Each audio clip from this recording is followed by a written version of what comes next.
The school garden project. It was a bright Monday morning at Sunrise Primary School, and the head teacher, Mrs. Bello, had a big announcement.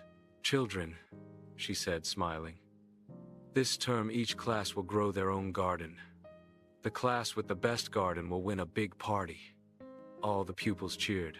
In Primary 5, the students were excited almost all of them. Ada, the class monitor, said, "Let's work together. We can plant corn, tomatoes, and peppers." But Chica rolled his eyes. I don't like digging. "I'll join when it's time to harvest," Tolu added.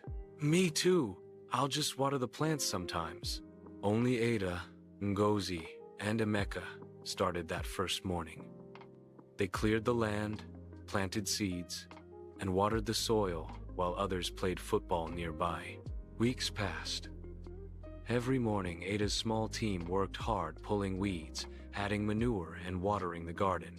Soon, little green shoots appeared, then tall stalks and shiny tomatoes. The other students began to notice. "Wow, the plants are growing fast," said Chica. Tolu licked his lips. "I can't wait to eat those fresh tomatoes."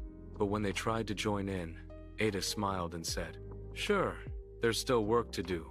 Help us weed and carry water." At first, Chica complained, "It's too hot." But soon, he started enjoying it. The whole class began working together, singing songs while they worked. The day of the contest came. The judges walked around the school gardens, smiling at the Primary 5.